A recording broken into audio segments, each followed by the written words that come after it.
Doodly-doo, doodly-doo, doodly-doo. Looking out for love. Doodly-doo, doo.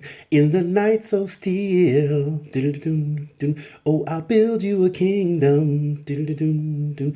In that house on the hill. Doodly-doo, doodly-doo. Looking out for love. Doodly-doo, doodly-doo, doodly-doo, doo. Big, big love. Doodly-doo, doodly-doo. Mm-mm-mm. You said that you love me, and you always will. Oh, you begged me to keep you in that house on the hill. Looking out for love.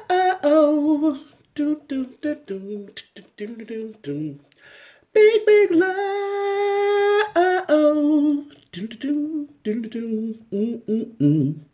Big, big love, guys. Silver 5150 here on the Silver 5150 channel. Good morning, fellow billionaires. This is Silver 5150 with your morning update for Wednesday, July 29th, 2020. And that song, of course, was Big Love, or My Best Attempt at It, by Lindsey Buckingham, a member of the world-famous Fleetwood Mac. Everybody knows who they are. As on a special request from subscriber Boss 02052000. I don't normally do requests, but I'm trying to fulfill some of them if somebody wants to listen. I don't know why you guys listen to the songs. I would skip right over them because they're just, I don't know, they're just a fun little way for me to power up, to get my energy up and stuff. But I appreciate you guys putting up with it. I really like that song though. I like Big Love. It's one of those funky tunes from Fleetwood Mac, like Tusk and what's the other one? The Chain. I don't know if you haven't listened to Fleetwood Mac and some of the soulful songs they put out. Very good stuff. And they got a lot of cool pop songs too, like Sweet Little Lies. Anyway, enough about Fleetwood Mac. They are who they are, and they stand alone and can carry themselves. Yeah, Lindsey Buckingham as a guitarist though, excellent, excellent. But as a vocalist, the dude has the power of a Baptist minister. If you've ever seen him live, he will blow your hair right out of the follicles. Guy is excellent, excellent and epic, and still on the circuit too, I believe. Anyway, to be honest, I thought I was going to botch the song, but it looks like I survived it. So we're going to go ahead and move into the goodies. All right, so what do we got here? All right, let's get on over here. This is the 2019 1 ounce silver, okay? 1 ounce silver Tuvalu, Blackbeard, Black Flag, Queen Anne's Revenge, Pirate Ship Coin Series in the Atmex tamper-proof evident package, mint direct from Atmex, okay? We also have, of course, the two 1/10 ounce Somali elephants. Getting close on there. There he is, the elephant.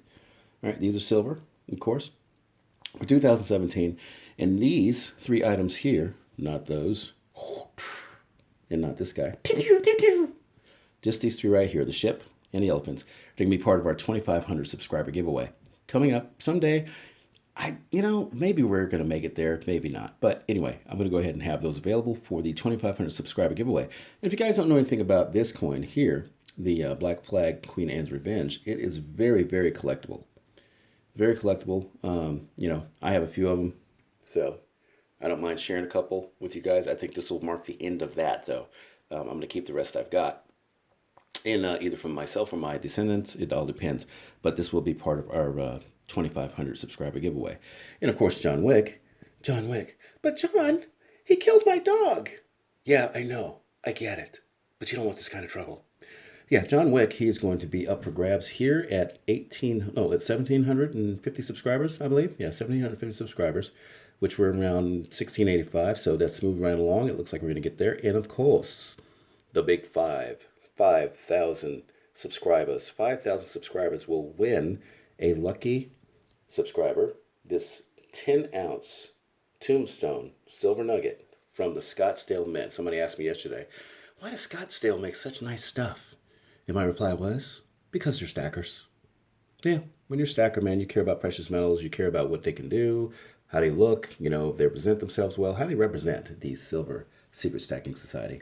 Always get those S's mixed up. Anyway, that's all part of our giveaways, but I thought I'd go ahead and throw these things out with some more Atmex Mint Direct offerings. And of course, you have the 2019 Tuvalu, Alderney. 1 ounce silver Alderney Puffin, which is pretty cool. All right, get in there, take a look at the puffin there. And of course, the Queen's in the back.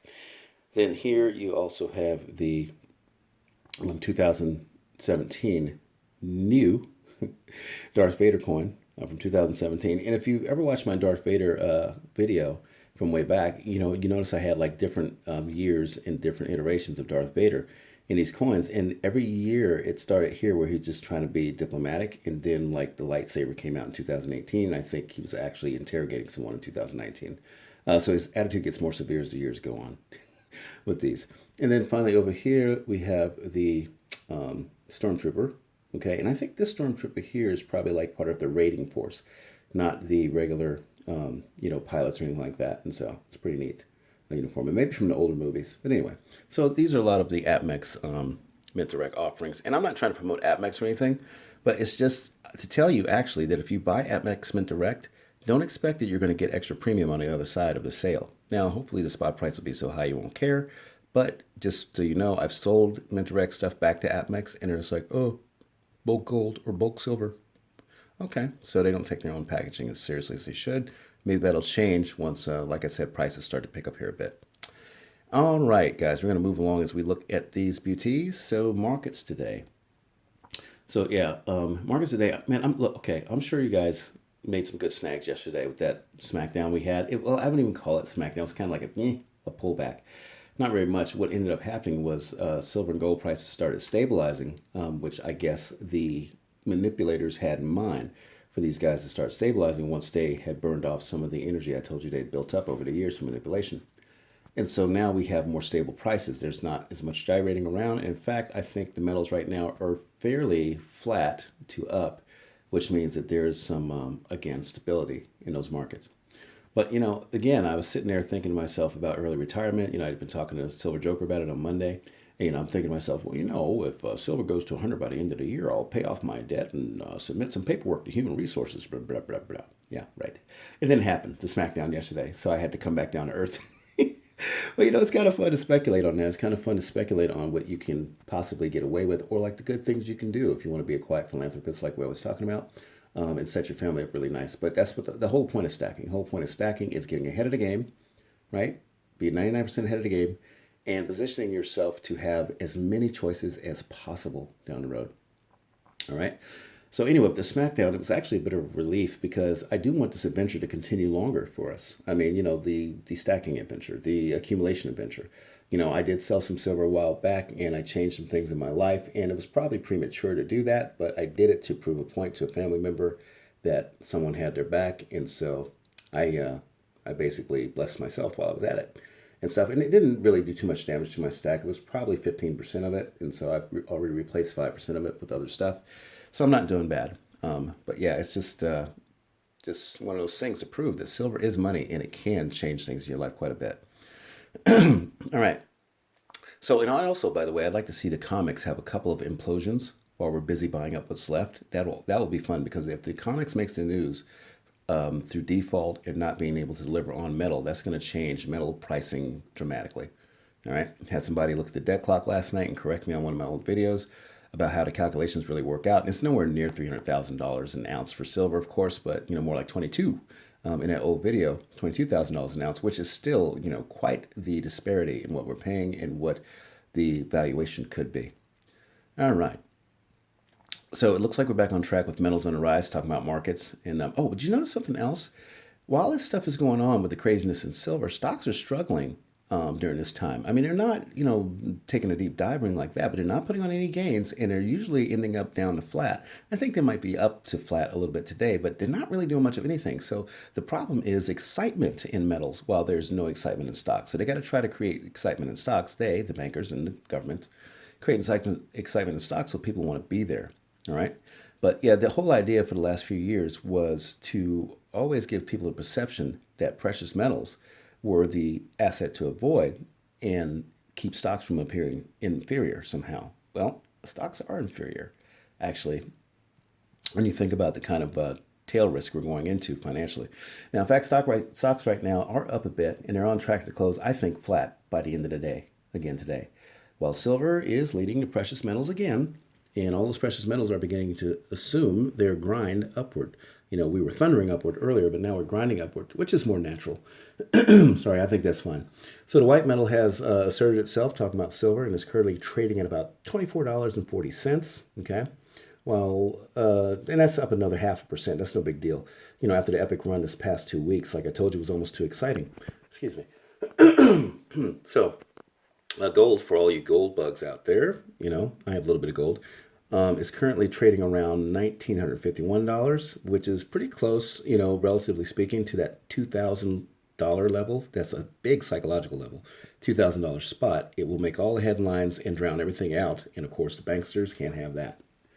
All right, guys. So today we're going to see if we can round out our segment on credit. We're going to talk a little bit more about credit, but before we do that, we're going to discuss silver stacking and relationships. And we're just going to brush over it, and we're going to stick to close friends and family. How about that? So we're going to talk about the psychology of close friends and family here in your new stacking career, because you're excited about it and you're doing great things and you understand what's going on now and you feel like you got a solution, and since you got a solution you want to be helpful and you want to spread the news, you want to spread the silver gospel. I get it.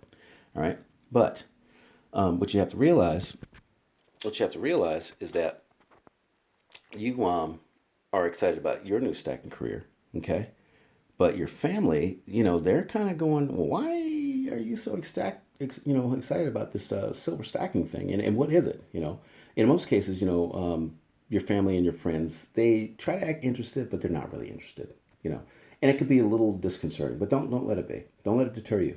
Much more important than validation during this critical period is actually execution, meaning just, what you got to do, just do it. Just buy the metal as you can get it. And let's face it, most of your family won't even know what bullion grade silver is, and they'll just see it as a fun speculation that you're enjoying. Okay, so let them, let them think that.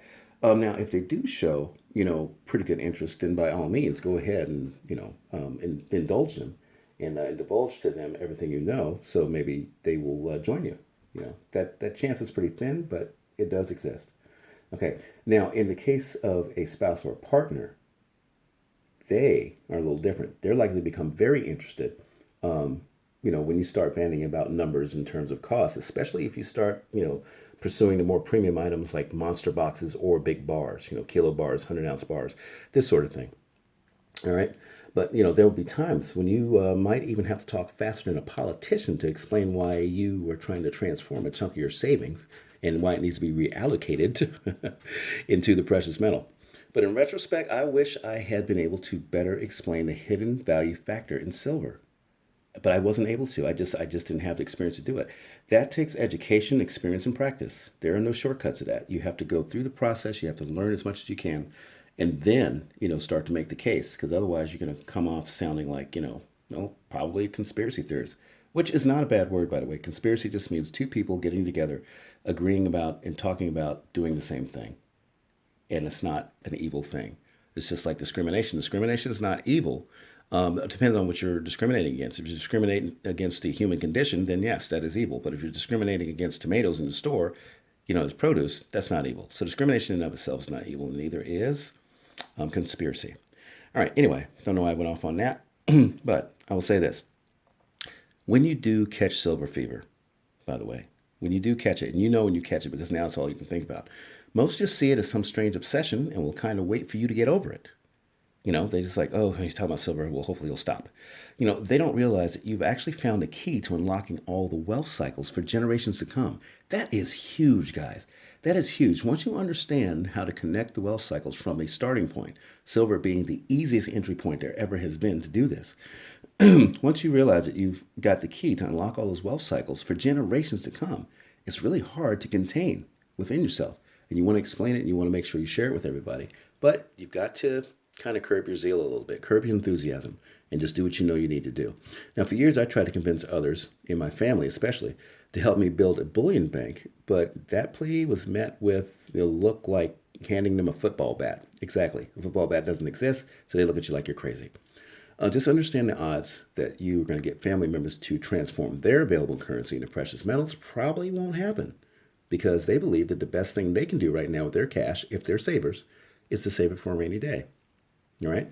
which was the case, back in when we were a debit society. Long ago, well, not long ago, but, probably 30, 40 years ago, we were a debit society where people saved a lot and, they didn't take out a lot of credit. Okay. That was for businesses and, governments and stuff. But, now we're a debtor society where most of us are in debt. I'm guilty of it. I'm in debt right now. I plan to get out of it, but I am in debt right now. So I'm contributing to the debtor society that we're in right now. We're not a debit society anymore. In fact, even our national credit rating has gone down quite a bit from the AAA rating it had, probably 20 years ago.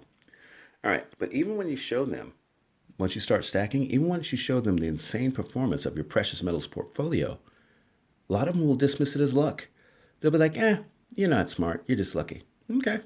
Now, after a couple of years, I realized that I could make much more headway with close friends instead of family, especially those friends of mine that respected me and were interested in contrarian investing. And you can tell who they are. Once you start talking to them, they're like, so tell me more about this, bullion thing, trying to mess with the language. All right, anyway, so fast forward to today, where I now have a pretty substantial stack. You guys know this. You've seen a lot of the videos and stuff. You've heard me talking, depository, blah, blah, blah, right? But yeah, the friends that listened to me back when I started and I was trying to get them on board, they're actually doing pretty well. They're doing pretty decent right now. So we're approaching the end game. And as we approach the end game and become newsworthy, I do expect family members to become interested enough at that point to try to stick their toe in the pool. And to be honest, it might be a little too late by then. I mean, I've been doing everything I can to let them know what's going on. I've actually tried to stack for them to a certain extent. They know who they are. I've made it clear, and they're still disinterested. I was like, well, I've stacked some metal for you. Yeah, okay, whatever.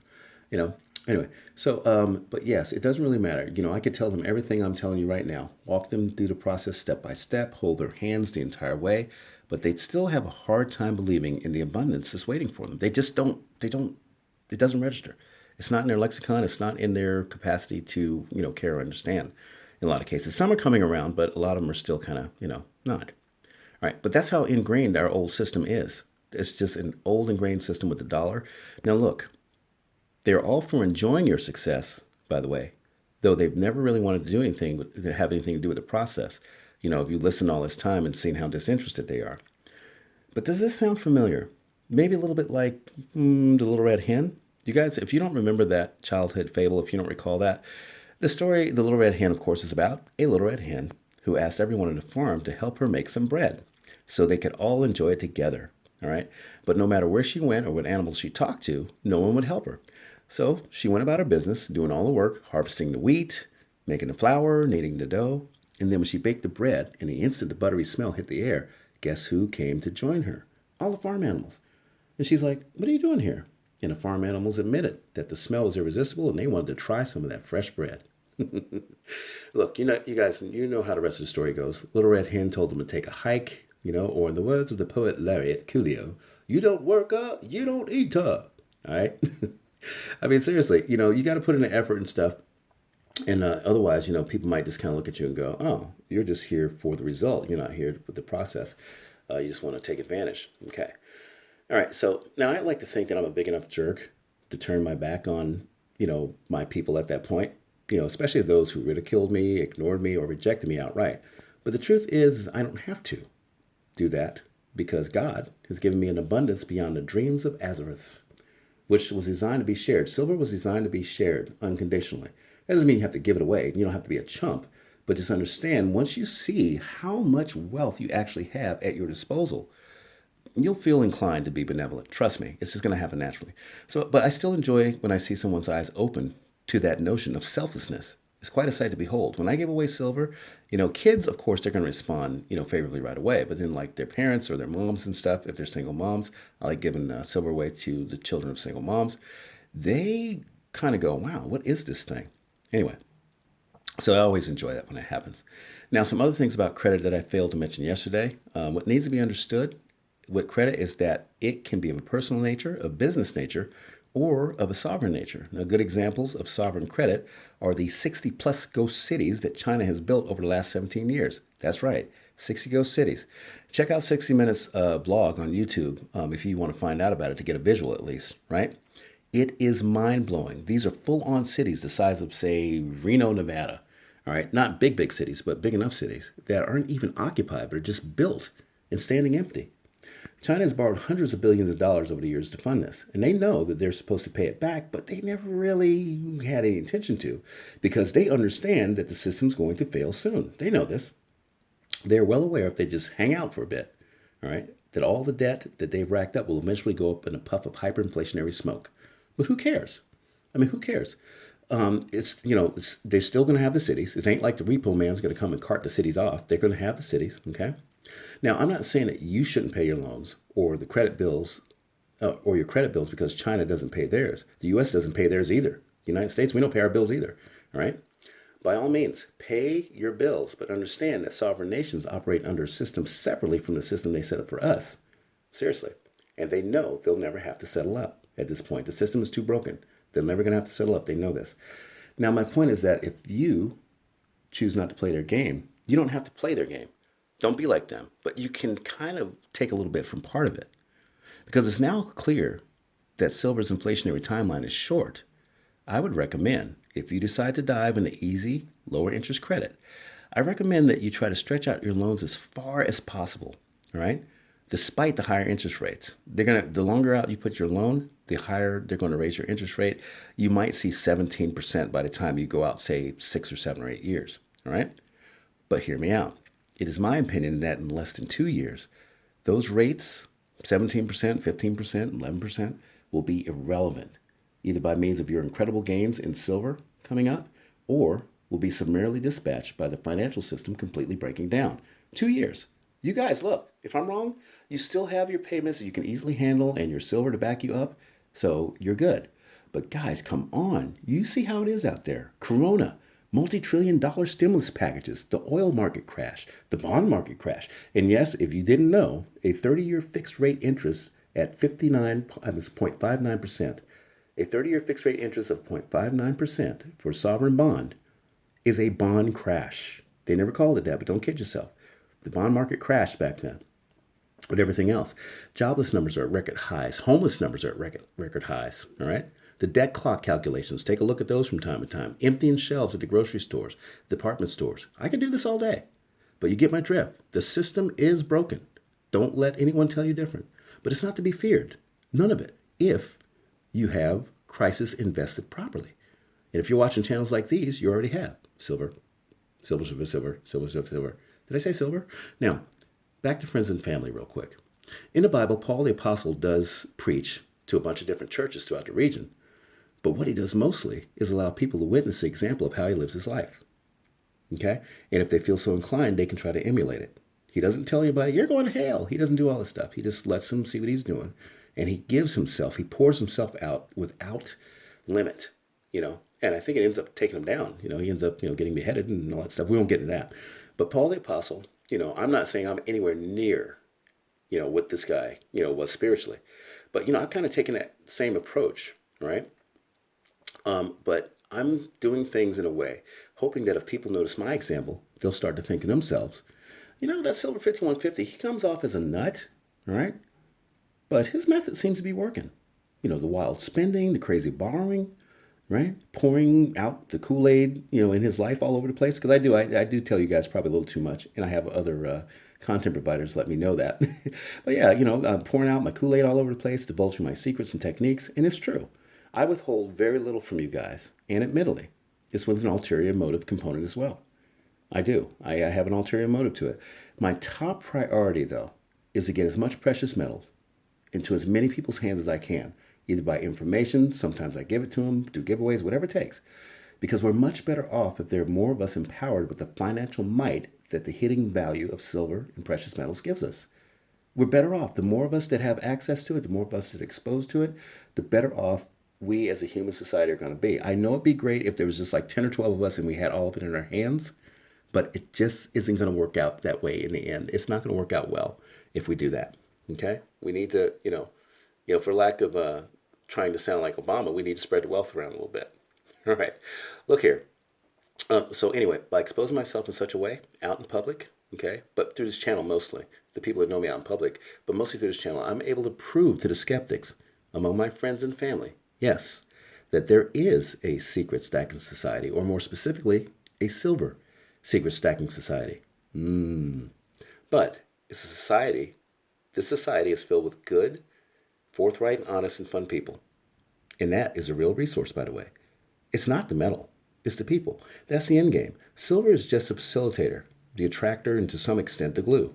But it doesn't really matter what the asset is. It could be Q-tips for all that matters. Honestly, it doesn't matter what the asset is. The real resource, the hidden value, is in the people that understand its use. What we plan to do with gold and silver once the time is right. All right? So it makes no sense now. But when this thing hits big, when the markets really start to roll over, the equity markets start to roll over, and the metals markets really start to come online, right? You will have no problem convincing those closest to you that you are on the right track and that your sacrifices have created a safe haven for them, right as everything is falling apart and trying to reset itself. Talking about the global economy. Now, trust me, you'll have no problem getting them to see things your way and joining you at that point. Believe me. So put your effort only in keeping them close by. Don't try to convince them. If they're not willing to be convinced, don't try to convince them. Just knead the dough, bake the bread, and slice it. Right? Just knead the dough, bake the bread, and slice it up. When the time comes, you share it, regardless of what they said or how they treated you and how they acted. All right, guys. I've talked a bit, but I hope that my experiences help clear up some things about those close relationships and stacking, okay? As well as put some fears about credit to rest too. I'm Silver 5150 telling you that your stack is not whack. I mean, how can it be when it's getting so big? I see what you guys are doing out there. I read the comments, and I'm telling you, your stack is not whack. And it's just 10 ounces to your name. Keeps you 99% ahead of the game. Now, I think tomorrow we'll talk about nothing but the markets. I think the market's going to be on fire. There's a lot of hidden energy. This being held down today, and I think it's going to manifest itself in the markets tomorrow. So I think we're going to talk mostly about the markets tomorrow. But then on Friday, we finally catch up with our heroes in the Secret Silver Stacking Society to see how they fared after saving the passengers from that sinking Ice Princess ship over 3 weeks ago, if you guys caught that story. A little bit corny, but I'll try to clean it up a bit when we do it next time on Friday. But yeah, that's going to take me into what's going to be a 2-week vacation, just some programming notes. I plan on taking a 2-week vacation. And it's not really vacation, it's a 2-week hiatus to try to clear up some things in my life. My apartment's still not completely together. I could do better things with my metal. Got to take a trip out to the depository, switch some stuff out so I can show you guys some more cool stuff. And then, work on some other media projects that I think are going to be upcoming. So it's going to be a big 2 weeks. It's going to allow me to get a lot of stuff done. I will pop in and out with some random short videos. I will be on the comments pages and stuff. But for that 2 weeks, I think from July 31st until, that's going to be Friday. So let's just say, from this coming Saturday to probably the 17th, I will be out. So I hope you guys are willing to put up with that. But I promise you when I get back, I'm going to make it worth your while because things will be so much better. Then so much better. All right. So please like, share, subscribe, and comment. All right. Like always. Buy what you can buy today because I think the prices are going to stay pretty stable. And by the way, I took some advice from a subscriber, Mark, who told me about Money Metals Exchange that has the Valcambi 100 times 1 combi bar, gram bars. You see my stack of grams. I've showed them in the bag. You see my Valcambi assembled combi bars. Those things right now are retailing for about $144 a piece, which gives you $1.44 per gram. I think it's more than worth it. I bought 11 of them last night because 11 took me over the $1,500 taxable threshold where I am. Probably am going to have to work some magic to keep those, but I'm going to do it because that's what I do. I leverage silver and I work my ass off to keep it. Those Valcambis at $144 are a steal. I bought them for half that price and they were more of a steal. But at $144, I have no problem with it because I know where they're going to go. Gram-sized bars make great payroll later when you guys own silver-backed businesses. All right, talked enough. Like, share, subscribe, comment, and I'll catch you tomorrow. Later.